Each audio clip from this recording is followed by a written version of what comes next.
أما بعد لن يبرح هذا الدين قائما يقاتل عليه عصابة من المسلمين حتى تقوم الساعة أو كما قال عليه السلام رواه مسلم. أهل السنة والجماعة عقيدة سر مزين كليوالو مخلصو مسلمانان ورو یو څو مختصر کلمات درته عرض کول غواړم. هغه د یو څو اعتراضاتو بلکې داسې به ووایو د یو څو شبهې د ازالې په اړه باندې، دا چې اسلامي امارت ته نسبت کولی کېږي یا د اسلامي امارت په مسؤلینو مجاهدینو باندې وارد شوي دي. د دغو اعتراضونو د دغو شبهو جواب به په مختصر انداز کې درته واورو. خو لومړی له دې څخه د رسول علیه السلام د مبارک حدیث ترجمه به درته واوروم. حضرت جابر رضی الله عنه یې راوي ده. علامه ولی الدین رحمه الله په مشکات المصابیح کې د دې حدیث ذکر کړی چې رسول الله صلی الله علیه وسلم فرمایلی دي لن یبرح هذا الدین قائما، همیشه به دا دین د اسلام قائم. سبب د قیام رسول علیه السلام څه شی کوي؟ يقاتل عليه عصابة من المسلمين. د دې دین اسلام د سرلوړۍ لپاره د امت د تحفظ لپاره یوه ډله د مسلمانانو به جنګي حتی تقوم الساعة، تر دې چې قیامت قایم شي. یعنی د مقاتلینو د مجاهدینو جماعت به د قیامت تر ورځې که دا د نړۍ ټول صلیبیان راجمع شي، د صلیب ټول ملګري او پیروان راجمع شي، دا مجاهدینو جماعت به ختمولی نه شي. همدغسې ورته حدیث حضرت عمران ابن حسین روایت کړی. دا حدیث په ابو داود شریف کې علامه ولی الدین صاحب په مشکات کې هم ذکر کړی. رسول الله صلی الله علیه وسلم وایي فرمایله لا تزال طائفة من امتی، همیشه به یوه ډله طائفه ذکر شوې ده. طائفه یو وړوکی جماعت ته ویلی لا تزال طائفة من امتی، همیشه به یوه ډله زما د یقاتلون علی الحق ظاهرین علی من ناوأهم حتى يقاتل آخرهم المسيح الدجال. د امت زما به یوه ډله د حق په دفاع کې جنګېږي او څوک هم چې د دوی مقابلې ته راځي له شکست سره به مخامخ کېږي. دا د رسول علیه السلام په مبارکه خوله باندې دا بشارت امت ته ورکړل سوی او د اسلام دښمنانو ته واضحه سوې ده چې د دوی د ختمولو هڅه دا ګټه نه درته کوي. بیا به تاسې وروسته په حسرت کې پاتې. او درېیم دا چې د دغه حقاني جماعت وروستی به د مسیح الدجال سره هم جنګېږي. علامه طبي رحمه الله فرمایي وایي د دې حدیث نه درې خبرې واضحه شوې. یو دا چې په امت کې به همیشه مجاهدین موجود وي، خو دا به تر یوې علاقې تر یوه قوم پورې خاص نه وي. الله تعالی چې څوک د دې خدمت دپاره منتخبه کوي هغه به وي. دویم دا چې د دغه مجاهدینو په وړاندې که څوک هم د مقابلې هڅه کوي راولاړېږي هغه به له شکست سره مخامخ کېږي او رسوایي به یې په برخه بیا به ذلیله موږ او تاسو د یو انقلابي هېواد وګړي په دغه ۴۵ کاله کې دا موږ او تاسو ته ښه رامعلومه ده. ځوانان مو هم موجود دي چې نږدې انقلاب ختم شو، دا ورته ښه معلومه شوه. او سپین ږیري مو هم موجود دي 100 کاله نه مخته چې کوم انقلاب و هغه هم ورته ښه معلومه چې مجاهدین الله څنګه کامیابه. درېیم وایي دا معلومه شوله چې د دغه جماعت وروستی به له مسیح الدجال سره جنګېږي. له مسیح الدجال نه مراد وایي دا دهلوي رحمه الله په مظاهر حق کې لیکلي چې هغه د دې امت وروستی مسلمانان او د حضرت مهدي علیه السلام لښکر چې بیا به عیسی علیه السلام هم راځي او دجال به د مرګ په خوب باندې ویده کوي او د مرګ کندې ته به یې غورځوي. خو د دجال له قتل نه بعد بیا جهاد نشته، ځکه بیا د الله تعالی یو نادر مخلوق راځي چې یاجوج او ماجوج سره موږ او تاسو نوم اورېدلی، د دوی سره په جهاد وایي ځکه نه وي څوک د مقابلې طاقت نه لري، دا به د الله تعالی په قدرت سره ختم شي.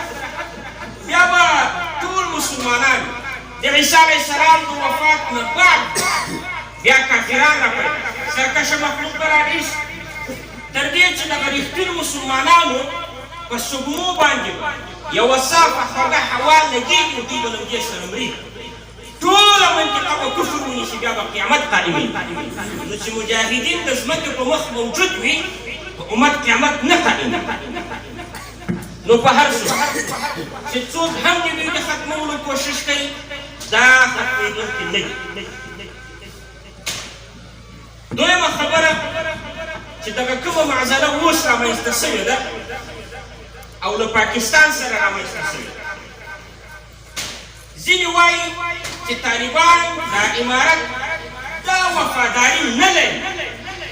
یوه نمونه وروسته څه ذکر کوي، وایي دا وګوره د پاکستان په دې کې پراته وو، دوی جای ورکړی وو، اوس یې له دوی سره شروع کړي، دا له چا سره جوړ نه راځي. ګورئ لومړی دغه خبره چې دا مجاهدین و دغه مرتد نظام ته منسوبول چې دوی حمایه کړي دي دا غلطه ده. الله تعالی دا اسباب برابر کړي، دا رښتوني مؤمنان ټولې نړۍ ته ښیي چې د دوی قربانیانې مرتدینو ته مه منسوبوئ، دا اسباب الله برابر کړي. زه به په مختصرو الفاظو درته ووایم دا کوم مجاهدین چې هلته اوسېدله دا په دې نوم نه اوسېدله چې زه جنګي طالب یم، زه رهبر یم، زه قمندان یم، زه ډلګۍ مشر یم. دوی د یو طالب العلم په نوم هلته اوسېدل، د یو عالم په نوم هلته اوسېدل، د یو مظلوم په نوم هلته اوسېدل چې زموږ خاوره اشغال سوې ده، هلته د الله په دین پوره عمل نه شو کولی، دلته د تاسو په چارو کار نه لرو، د الله عبادت کوو شي. خو چې کوم مجاهدین به دلته وحد د شهرت ته رسېدلي په خدمتونو کې د کفر په وړاندې، هغه به چې هلته لاړل بیا دوی نیولو په مدرسو په جوماتونو به دوی چاپې وکړي، تر دې چې ځینې مشران مجاهدین کشران تر ننه پورې ورک کلونه کلونه د دوی په زندانونو کې بندیخانې تېرې کړي. تاسو ته دا ښه معلوم. نو که چېرې حکومت د اسلامي امارت په مجاهدینو معمولي قدر احسان وای، نن به ټوله میډیا په سر اخیستې ثبوتونه به یې وړاندې کولو چې موږ دا ورسره کړي دا ورسره کړي دي، دا تنها د دوی توره نه ده چې د امریکا او د ناټو یم، دا خبره منسوبول دوی ته دا غلط دا له ذهنه وباسي. او تاسې ټول اسباب وینئ، نه د دوی حکومت داسې څه پیدا کړي دي چې مسؤلینو ته وښيي چې موږ په تاسې دا احسان کړی، که نه یې وړاندې کولو تاسې په اورېدلي کوم لیدلي مو تر اوسه نه وي. او نه مجاهدین دي دې پروا سره بیا دوی د کفر په ملګرتیا کې ودرېدل. دا کوم کفر چې دوی راغلي دوی هم ته ډایل دې ته وایي چې طالبان یې ورسره ووځي. که طالبان ختم شي نو د موږ یو سرخوږی به ختم شي، که دا ناټو ختمه شي هم نو د موږ یو سرخوږی به ختم شي، چې که دوی هم خپل ځان په خطر کړي. خو چې وینو د الله تعالی مسلمانانو ته نصرت ورکړو، ځکه وخت وروسته دلته اشغال کړی وو، دا کوم مجاهدین چې ورسره جهاد وکړو دا ټول به ګورې دې ته د غلطۍ نسبت مه کوو. که ته وایې چې هلته خو امریکا ناټو، زه دا وایم چې ټول غرب واغو مجاهدینو سره امداد کوي. یا به وخت رهبران ټول و اروپا ته تلل رابطې یې کولې، ډیپلوماټیکې رابطې یې ښکاره ساتلې، دا ټول موږ او تاسو تسلیموو. یا به وخت عرب مجاهدین ټول دلته د مسلمانانو امداد ته راغلي، دغه موجود د کفر غلامان عرب حکومتونو دې ټولو د هغو مجاهدینو په دفاع کې بیانې ورکولې، مجلې به یې چاپولې، د جهاد او د قتال فضایل به یې ذکر کوله. دا د دوی خپل غرضونه وو. د هغوی څه غرض؟ د عرب مجاهدینو خپل غرض وو، د افغاني مجاهدینو خپل غرض وو، او د غربیانو خپل غرض وو. مختصر شانتې به زه درته واورم په ساده عوامي ژبه باندې. د غرب دا غرض وو چې ورځ وړاندې لاړ نه شي دلته مایي، نو ځکه یې دا مجاهدین پکې.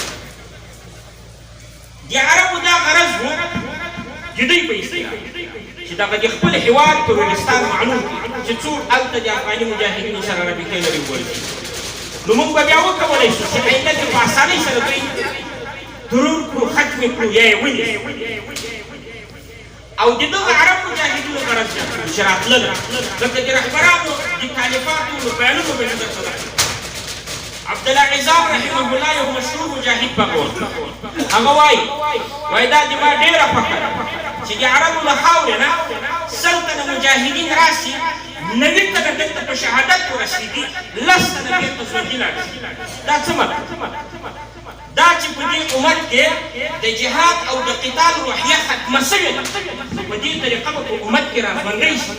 هلته چې هغه وګوري دلته راشي شهیدان شي، ولې شاته مور نه لري، پلار نه لري، ورونه نه لري، تربور نه لري، کلیوال نه لري، ټول پلانی څه شي هلته شهید شي. ولې شهید شي؟ جهاد یو فکر یو نظر رامنځته کېږي. الله تعالی دې په دې نیکانو ورحمي. دویم د افغاني مجاهد د دغو مجاهدینو بل دا غرض چې د خپلو مسلمانانو امداد وکړي، لکه شیخ اسامه رحمه الله چې دا فکر او دا نظر لري. بل د افغاني مجاهدینو دا نظر چې دا اشغال ختم شي او موږ مکلف یو چې د کفر سره مقابله وکړو او پوره په دین کې داخل وشي، یا که ژوندي یو قیادت وکړو او که ووژلی شو نو شهیدان. اوس ځینې دا شبهه کوي چې یاره پاکستان خو دار اسلام علت څه ورته وایي؟ وایي مسلمانان پکې اوسي، مسلمانان یې لمونځونه کوي، حج ته ځي، زکاتونه ورکوي، صدقې ورکوي. نو که په دې سره یو هېواد دارالاسلام جوړېدلی، بیا په امریکا دارالاسلام، بیا خو فرانسه و، جرمني و، هایلند و، برطانیه، دا بیا دارالاسلام. تاسو مسلمانانو ټول دارالاسلام به پېژنئ، خو زه بیا درته وایم وکلمة الله هي العلیا، چې د الله کلمه اوچته وي، د الله کلمات د شرعي احکامو په نافظولو سره اوچت وي، لکه هغه اسلامي امارت چې جوړ کړي. دویم دا وایي چې هغه حکومت مقابله ورسره نه ده جایزه. ولې؟ د مدارسو امداد کوي، لکه دا چې دوی ملایان چې اوس دا دلیل وړاندې کوي چې دا حکومت د طالبانو مدرسو سره ملایانو سره امداد کوي. نو که په دې یو هېواد دارالاسلام جوړېدلی الزامي خبره کوي، نو بیا د دوی دا علما وهین ته ولې دارالکفر وایي؟ ځکه یې ورته وایي چې هلته د کفر کلمه وشته.